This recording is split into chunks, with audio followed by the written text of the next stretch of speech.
आज के ज्ञान सरोवर में आपको मैं सुनाने जा रही हूँ छठ व्रत कथा। दिवाली के 6 दिन बाद छठ मनाया जाता है। छठ के महाव्रत को करना अत्यंत पुण्यदायक है। छठ व्रत सबसे महत्वपूर्ण रात्रि कार्तिक शुक्ल षष्ठी तिथि को होता है। सूर्योपासना का यह महापर्व 4 दिनों तक मनाया जाता है। छठ पर्व के लिए कई कथाएं प्रचलित हैं, किंतु पौराणिक शास्त्रों में इसे देवी द्रौपदी से जोड़कर देखा जाता है। मान्यता है कि जब पांडव जुए में अपना सारा राजपाट हार गए, तब द्रौपदी ने छठ का व्रत रखा था।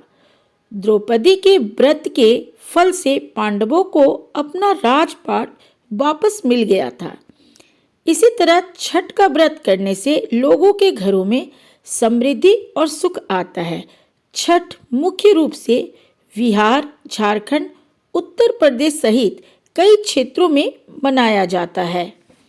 छठ पूजा या सूर्य षष्ठी या छठ व्रत में सूर्य भगवान की पूजा होती है और धरती पर लोगों के सुखी जीवन के लिए सूर्य देव के प्रति आभार व्यक्त किया जाता है। सूर्य देव को ऊर्जा और जीवन शक्ति का देवता माना जाता है, इसलिए छठ पर्व पर समृद्धि के लिए पूजा की जाती है। सूर्य की पूजा से विभिन्न बीमारियों का इलाज संभव है। सूर्य पूजा के साथ स्नान किया जाता है, इससे कुष्ठ रोग जैसी गंभीर रोग भी दूर हो जाते हैं। छठ पर्व परिवार के सदस्यों और मित्रों की लंबी उम्र और समृद्धि के लिए भी मनाया जाता है। एक पौराणिक लोक कथा के अनुसार लंका विजय के बाद राम राज्य की स्थापना के दिन कार्तिक शुक्ल षष्ठी को भगवान राम और माता सीता ने उपवास किया और सूर्यदेव की आराधना की। सप्तमी को सूर्योदय के समय पुनः अनुष्ठान कर सूर्यदेव से आशीर्वाद प्राप्त किया था। एक और मान्यता के अनुसार छठ पर्व की शुरुआत महाभारत काल में हुई थी। सबसे पहले सूर्यपुत्र कर्ण ने सूर्य देव की पूजा शुरू की। कर्ण भगवान सूर्य का परम भक्त था। वह प्रतिदिन घंटों कमर तक पानी में खड़े होकर सूर्य को अर्घ्य देता था। सूर्य की कृपा से ही वह महान योद्धा बना था। आज भी छठ में अर्घ्य दान की यही पद्धति प्रचलित है। कुछ कथाओं में पांडवों की पत्नी द्रौपदी द्वारा भी सूर्य की पूजा करने का उल्लेख है। वे अपने परिजनों के उत्तम स्वास्थ्य की कामना और लंबी उम्र के लिए नियमित सूर्य पूजा करती थीं।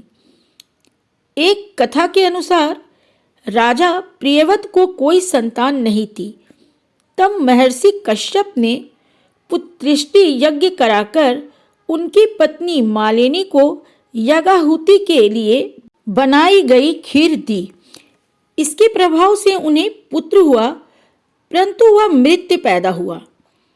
प्रियव्रत पुत्र को लेकर शमशान गए और पुत्र वियोग में प्राण त्यागने लगे। उसी वक्त भगवान की मानस कन्या देवसेना प्रकट हुई और कहा कि सृष्टि की मूल प्रवृत्ति के छठे अंश से उत्पन्न होने के कारण मैं षष्ठी कहलाती हूँ। राजन, तुम मेरा पूजन करो तथा और लोगों को भी प्रेरित करो।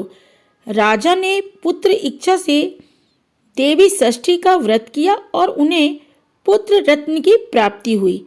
यह पूजा कार्तिक शुक्ल षष्ठी को हुई थी। मूलतः सूर्य षष्ठी व्रत होने के कारण इसे छठ कहा गया है। यह पर्व वर्ष में 2 बार मनाया जाता है। पहली बार चैत्र में और दूसरी बार कार्तिक में। चैत्र शुक्ल पक्ष षष्ठी पर मनाए जाने वाले छठ पर्व को चैती छठ व कार्तिक शुक्ल पक्ष षष्ठी पर मनाए जाने वाले पर्व को कार्तिकी छठ कहा जाता है। पारिवारिक सुख समृद्धि तथा मनोवांछित फल प्राप्ति के लिए यह पर्व प्रायः हर घर में मनाया जाता है। तो आज आपने छठ व्रत कथा को विस्तार पूर्वक ज्ञान सरोवर में जाना। अगली बार मैं फिर आऊँगी किसी अच्छी सी कहानी, कथा या आलेख लेकर।